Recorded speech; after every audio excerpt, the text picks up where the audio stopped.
اللہ تعالیٰ نے انسان کے دل میں نیکی کی، خیر کی، اچھائی کی قوت بھی رکھی ہے، اور شیطان بھی اس کے دل کے ساتھ چمٹا رہتا ہے۔ جہاں اسے خیر کے شوق پیدا ہوتے ہیں وہاں اسے وسوسے بھی آتے ہیں۔ اس طرح انسان کچھ لوگ شر کی طرف بڑھتے ہیں تو گناہ کے کام میں معاذ اللہ جو لذت ظاہری طور پر نظر آتی ہے بہت سارے لوگ ان کے ساتھ ہو جاتے ہیں۔ اس کا نتیجہ یہ نکلتا ہے کہ دنیا میں برائی کو فروغ ہوتا ہے، اور اگر برائی کی حوصلہ شکنی کی جائے، وسوسوں کو کچلا جائے، بدی کی خواہشات کو دبا کر اس میں نیکی کا غلبہ کرنے کی کوشش کی جائے، تو اسلام اسی کو تربیت کا، اسی کو تزکیے کا نام دیتا ہے۔ ہمیں یہ کہا گیا ہے کہ کسی جگہ تم گناہ، زیادتی اور بدی ہوتے دیکھو تو وہاں کبھی بھی شامل نہ ہونا، لیکن جہاں تمہیں محسوس ہو کہ نیکی، تقوی، پرہیزگاری کا کوئی سلسلہ شروع ہے تو وہاں معاون بن جانا۔ وَتَعَاوَنُوا عَلَى الْبِرِّ وَالتَّقْوَىٰ، نیکی اور تقوی پر تم معاون بن جاؤ، آگے بڑھو، ساتھ دو۔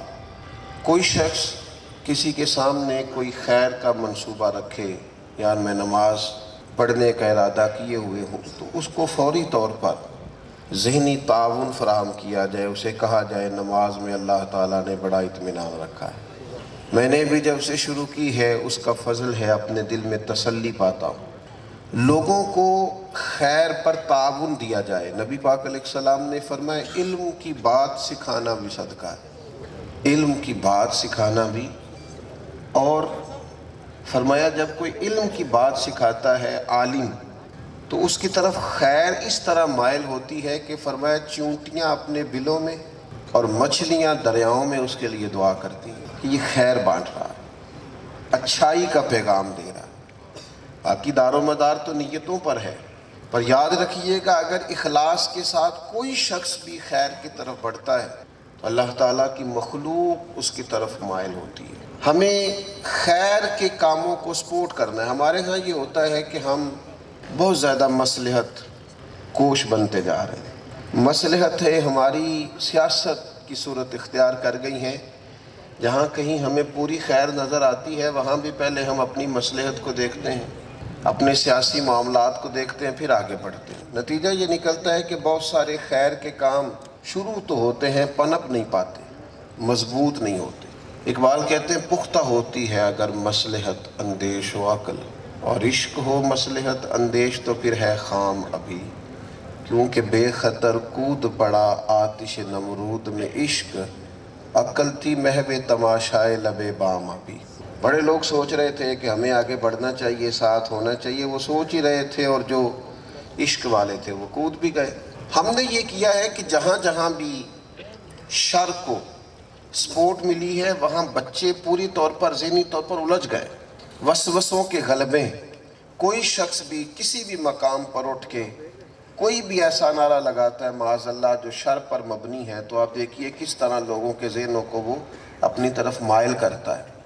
یعنی آپ حیران ہوں گے کہ مذاق اڑانے والے لوگ یا معاذ اللہ ذو معنی باتیں کرنے والے لوگ، غلیظ گفتگو کرنے والے لوگ، ان کی باتیں اگر زیادہ سنی جائیں اور ان کی ویڈیوز ملین میں لوگ دیکھیں تو پھر اس کا مطلب ہے کہ قوم نے پروموٹ کس چیز کو کیا ہے، ہم معاون کس چیز کے، ہماری توجہ کس جانب۔ خیر کے کاموں میں نبی کریم علیہ السلام نے فرمایا جس بندے نے کوئی خیر کا کام شروع کیا اور پھر لوگ اس سے استفادہ کرتے رہے، اس راستے پہ چلتے رہے، تو جتنے لوگ اس پر عمل کریں گے شروع کرنے والے کو اللہ اجر عطا فرمائے۔ تو ہمیں خیر کو سپورٹ کرنا، ہمارے ہاں آج کل ایک رواج ہے اور بڑا ہی اچھا ہے، بڑا خوشی والا ہے۔ کسی جگہ کوئی آدمی غریب ہوتا ہے، تنگ دست ہوتا ہے یا کسی مصیبت کا شکار ہوتا ہے تو مسلمان آگے بڑھ کے اس کی مدد کرتے ہیں۔ یہ ہم نے دیکھا سیلاب میں، زلزلوں میں، یہ جو آفات تھیں اللہ بچائے، تو ان میں لوگ آگے بڑھے۔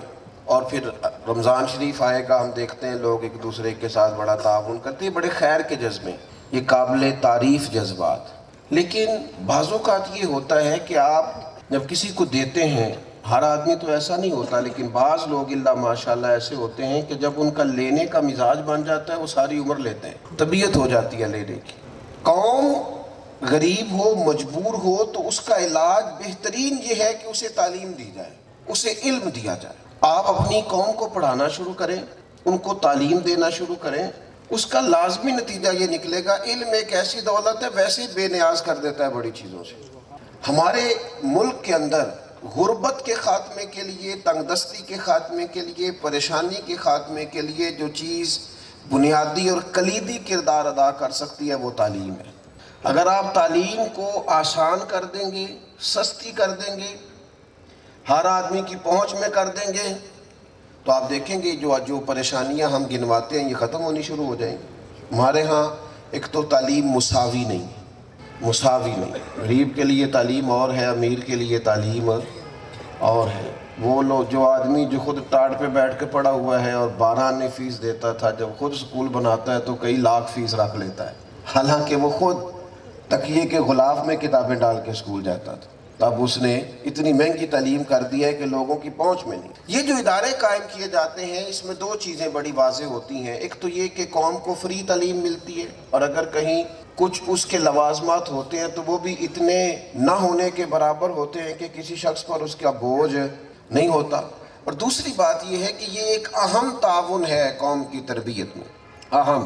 ہمارا کرنے کا کام یہ ہے کہ ہم تھوڑا سا نا بعض مصلحتوں سے بالاتر ہو کر، جہاں ہمیں خیر کا کام، مجھے اچھا لگتا ہے جب لوگ کسی خیر کے آدمی کی طرف توجہ کراتے ہیں اور کہتے ہیں جی یہ ہمارے شہر کے اندر عمدہ کام کر رہے ہیں، تو یہ آوازیں جب کانوں سے ٹکراتی ہیں تو یہ دل کو تسلی دیتی ہیں کہ خیر کے پیغامات ہیں، اچھائی کی بات ہے، اچھی گوائیاں ہیں۔ ہم نیکی میں آگے بڑھیں اور لوگوں کے ساتھ معاون اور مددگار ہوں۔ میں نے الحمدللہ اپنی زندگی میں یہ دیکھا ہے کہ بعض غریب بچے بڑے ہی ذہین ہوتے ہیں، لیکن ادارہ ان کی پہنچ سے باہر ہوتا ہے۔ ایک بڑے مہنگے اسکول کا افتتاح تھا، مجھے بھی بلا لیا گیا، ایک وفاقی وزیر صاحب بھی وہاں آئے ہوئے تھے۔ تو وہ جو اسکول کے پرنسپل تھے وہ کہہ رہے تھے کہ آپ ہمیں ٹیلنٹ دیں، ذہانت دیں، پھر دیکھیں ہم آپ کو کس طرح کا شخص تیار کر کے دیتے ہیں، پروفیسر، انجینئر، آپ ہمیں ذہانت دیں، ذہین بچے لائیں۔ تو میں نے چپکے سے پوچھ لیا تو وہ داخلہ اتنا مہنگا تھا کہ میں تو سن کے پریشان ہو گیا۔ فیس کا خرچہ الگ تھا اور ٹرانسپورٹ کے لوازمات الگ تھے۔ میں نے ان سے کہا کیا خیال ہے آپ کا کہ جو بچہ 45 لاکھ اور 50 لاکھ کی گاڑی میں اترتا ہے اور ڈرائیور اس کا دروازہ کھول کے اس کو بٹھاتا اور اتارتا ہے، صرف وہی ذہین ہوتا ہے؟ وہ بچہ بھی بڑا ہی ذہین ہوتا ہے جو گرمیوں میں بس کے دروازے کے ساتھ کھڑا ہو کے کہتا ہے ایک گلاس پانی کا پی لو، صرف 2 روپے لوں گا۔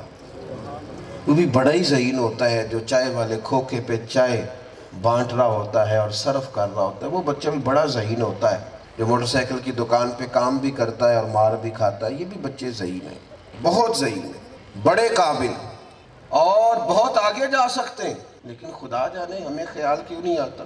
ہمارے بچوں پر جو اضافی اخراجات ہیں، جو ان کا فاسٹ فوڈ ہے، جو ان کے دیگر ایسے لوازمات ہیں جن کو کھانے کے بعد ڈاکٹر دوائی بھی بتا رہا ہے، اور جاتی پہلی بات یہ کر رہا ہے کہ اس کی باہر کی چیزیں بند کرو ٹھیک ہو جائے گا۔ تو اللہ کے بندو، اگر وہی ساری چیزیں ان غریب طلباء پہ خرچ ہونا شروع ہو جائیں تو قوم کو آسودگی ملے گی، ذہنی توانائی ملے گی، علم کو فروغ ہوگا۔ آپ کو پتہ ہے نبی پاک علیہ السلام نے کچھ باتیں لفظ آنا سے کہی ہیں، میں ہوں، ناز کے ساتھ حضور نے کہا۔ کچھ چیزوں کا نبی پاک نے اپنے لیے ناز کے ساتھ ذکر کیا، ان میں نبی کریم نے فرمایا آنا مدینۃ العلم، ناز کے ساتھ فرمایا لوگوں میں علم کا شہر ہوں، میں ایک شہر ہوں علم کا، وعلی بابھا، اور اس کے دروازے کا نام علی ابن ابی طالب ہے۔ ناز کے ساتھ کہا کہ میں علم کا شہر ہوں۔ حضور نے دولت تو اللہ کے رسول نے قریب آنے نہیں دی، لیکن علم کی بابت فرمایا میں تو علم کا شہر ہوں پورا۔ علم کے فروغ کی بات کی، باتیں جو کہ میں نے کہا تھا زیادہ نہیں کرنی۔ ہمیں اداروں میں بڑی مشکلات آتی ہیں، بڑے مسائل ہیں۔ ظاہر ہے گھر کے اندر 6-7 لوگ ہوتے ہیں تو کچن بوجھ رکھتا ہے، بل بوجھ رکھتے ہیں، تو جہاں سینکڑوں طلباء ہوں وہاں وہ کچن کتنا بوجھ رکھتا ہوگا اور چیزیں کتنی۔ اور میں قائل نہیں ہوں کہ رسمی کھانے بچوں کو کھلائے جائیں، باقی سارے جو ہیں وہ موج کریں، اور بچوں سے کہا جائے کہ آپ قناعت کریں، آپ جناب رات والی دال پہ گزارا کریں۔ کیوں کریں بھائی، جب اللہ نے وسعت دے دی ہے، سب بچے کھا رہے ہیں، تو ان کو کیوں آپ اس طرح کا کرتے ہیں کہ جس میں بغاوت پیدا ہو یا ذہنی طور پر کوئی احساس کمتری میں بچہ مبتلا ہو۔ تو ہمارے ہاں یہ ہوتا ہے کہ جب تک ہم تعلیم پر پوری توجہ نہیں دیتے اور خیر کو سپورٹ کرنا شروع نہیں کرتے، مصلحتوں سے بالا تر ہو کر جو بنیادی اور اہم کام ہے جب تک ان کی طرف توجہ نہیں دیتے، معاملات بہتر نہیں ہوں گے۔ ہمارے ہاں آپ دیکھیے درویشی کا معیار کیا بنایا گیا ہے۔ ایک عالم دین نے کوئی فقہ کی کتاب کھولی ہو یا حدیث کی کوئی شرح بیان کر رہے ہو، حتیٰ کہ تفسیر قرآن بیان کر رہے ہیں، تو مولوی صاحب ہی کہلاتے ہیں۔ اور بعض لوگ تو اس طرح وہ لفظ استعمال کرتے ہیں جیسے معاذ اللہ بڑی حقارت سے، مولوی یوں کہتے ہیں، مولوی یہ کرتے ہیں۔ آپ کبھی کسی مولوی کے پاس بیٹھے نہیں، آپ کبھی بیٹھ جائیں تو آپ کو پتہ چلے مولوی بنتا کیسے ہے، اور کیا اللہ تعالیٰ نے اعزازات سے نوازا ہوتا ہے۔ کیا اللہ، یہ جو علم ہوتا ہے نا، یہ طبیعت میں ٹھہراؤ پیدا کرتا ہے۔ یہ ان دو چیزیں ہیں جس سے انسان بڑا مطمئن وقت گزارتا ہے، ایک دولت اور ایک علم۔ پیسہ کسی کے پاس ہو تو بندہ مطمئن ہوتا ہے، میں نے کچھ بھی کر لینا۔ اسی طرح جو لوگ علم رکھتے ہیں وہ کمال کا اطمینان رکھتے ہیں، بردباری رکھتے ہیں، ان کو سمجھ ہوتی ہے چیزوں۔ ہمارے ہاں یہ ہوتا ہے کہ درویشی کا کرائیٹیریا، وہ تو مولوی صاحب ہیں جتنے مرضی بھی آگے نکل جائیں، درویش کون ہے؟ 500 دانے والی تسبیح پکڑی ہوئی، اور دعا بھی نہیں مانگتے بابا جی، لیکن فقیر ہوتے ہیں۔ یہ ہم نے مزاج بنایا۔ اس کا نتیجہ کیا نکلا؟ باقاعدہ پرموٹ کیا گیا اس بات کو کہ چھوڑو جی مولویاں نو کی پتہ ہے، کسی درویش دی گل کرو۔ تو کسی نے کہا تھا اگر زمین پر علماء درویش نہیں ہیں تو پھر کوئی درویش نہیں۔ پیروں کے تو بھائی بڑے بڑے محلات ہیں جن کو آپ درویش کہہ رہے ہیں۔ مولوی درویش ہے بیچارہ جو مسجد کے اجرے میں رہتا ہے، ان کے تو بڑے محلات ہیں، بڑی چیزیں جن کو آپ درویش کہہ رہے ہیں۔ تو یہ ہم نے مزاج بنایا ہے۔ آپ کسی عالم کو بٹھائیں اور ایک طرف آپ کسی ایسے شخص کو بٹھائیں تو لوگوں کی ساری توجہ درویش صاحب کی طرف جاتی، اگرچہ کتنے ہی زیادہ جاہل ہو الا ماشاء۔ لیکن اللہ کے محبوب علیہ السلام نے علم کو اس طرح سپورٹ کیا ہے کہ حضور مسجد شریف میں تشریف لائے، 2 حلقے بنے ہوئے تھے، ایک میں لوگ اللہ کا ذکر کر رہے تھے اور دوسرے میں پڑھایا جا رہا تھا، دین پڑھایا جا رہا تھا۔ تو نبی پاک صلی اللہ تعالیٰ علیہ وسلم نے فرمایا مجھے چونکہ معلم بنا کے بھیجا گیا ہے، اگرچہ حلقے دونوں خیر کے ہیں پر حضور وہاں بیٹھ گئے جہاں پڑھایا جا رہا تھا۔ اور مشکات میں حدیث ہے، حضرت ابو سعید خدری رضی اللہ تعالیٰ عنہ فرماتے ہیں مسجد میں بیٹھے تھے اور ایک صاحب ہمیں قرآن شریف پڑھا رہے تھے، سنا رہے تھے، باقی سن رہے تھے، اور حالت ہماری یہ تھی کہ جسموں پر لباس بھی اس طرح سے پورا نہیں تھا۔ یہ مشکات میں حدیث ہے، ظاہری حالت کمزوری کی تھی۔ اچانک نظریں اٹھی تو اللہ کے محبوب تشریف لائے، تو فرماتے ہیں کریم جب آئے تو ہم نے تلاوت روکی تو حضور نے ہمیں سلام کیا، ہم اٹھ کے کھڑے ہو گئے، نبی کریم علیہ السلام ہمارے درمیان بیٹھ گئے اور فرمایا حلقہ بنا لو۔ ہم نے حلقہ بنا لیا تو پھر کریم نے پوچھا کیا کر رہے؟ حالانکہ دیکھ لیا یا رسول اللہ صلی اللہ تعالی علیہ وسلم یہ ہمیں قرآن مجید پڑھا رہے تھے، سنا رہے تھے۔ پتہ ہے حضور نے کیا فرمایا؟ یہ لفظ یاد رکھنا۔ حضور فرمانے لگے شکر ہے اللہ کا، اس نے میری امت میں ایسے لوگ پیدا کیے ہیں کہ مجھے بھی حکم ہوتا ہے کہ ان کے ساتھ جا کے بیٹھ جائے، انہیں نواز کے آئیں، مجھے کہا جاتا ہے، مجھے فرمایا جاتا ہے جائیں ان کے ساتھ۔ کن کے ساتھ؟ جو قرآن پڑھتے پڑھاتے، جو کتاب و سنت کی تعلیم میں مشغول رہے، مجھے حکم ہوتا ہے ان کے ساتھ جا کے بیٹھ جاؤ۔ کریم ناز کر رہے، شکر ہے اللہ کا ایسے لوگ بھی ہیں۔ اس لیے میں دینی طالب علموں سے بھی کہا کرتا ہوں کہ تھوڑا سا دنیاوی پروٹوکول نہ ملے تو پریشان نہ ہوا کرو، تمہارا پروٹوکول اللہ رسول کی بارگاہ میں بڑا ہے، وہاں بڑے اعزازات ہیں تمہارے لیے عند اللہ۔ تو یہ ادارہ جو بننے جا رہا ہے، میری آپ سے یہ خواہش ہوگی، میں آپ سے یہ تو نہیں کہوں گا کہ آپ یہاں چندہ دیں، میں آپ سے یہ کہوں گا آپ اس ادارے کے ساتھ جڑ جائیں، آپ اس کے ساتھ منسلک ہو جائیں۔ آپ یہاں آ کے بڑے لوگ بھی بیٹھے رات کو سیکھیں، آپ دن کی کلاسز میں وقت نکالیں، آپ آئیں، آپ اس کے ساتھ جڑ جائیں، آپ خود دیکھیں کہ چیزیں کس سمت جا رہی ہیں۔ سب سے زیادہ اداروں کو اخلاقی تعاون کی ضرورت ہوتی ہے۔ آپ اگر خیر کا ابلاغ کرنے لگ جائیں نا، کہنے لگ جائیں ماشاءاللہ بڑا اچھا کام ہو رہا، تو آپ کو نہیں پتا کہ جس نے پوری توجہ سے بھی آپ کی بات نہیں سنی، جس کے صرف کان آپ کی طرف تھے، اس کے دل میں بھی بات ٹکرائے گی۔ اور اس طرح خیر مضبوط ہوتی ہے جب خیر کو سپورٹ کیا جاتا ہے، جب خیر سے تعاون کیا جاتا ہے تو خیر مضبوط ہو جاتی۔ اپنا اخلاقی تعاون آپ آگے بڑھائیں، مالی تعاون تو روٹین کا حصہ ہے، اس کے ساتھ تو سارے کام چلتے ہیں، گھر چلتے ہیں، ادارے چلتے ہیں، مساجد چلتی ہیں، لیکن اگر آپ وابستگی کریں گے، قریب آئیں گے، چیزوں کو دیکھیں گے تو آپ کو لطف آنے لگے گا۔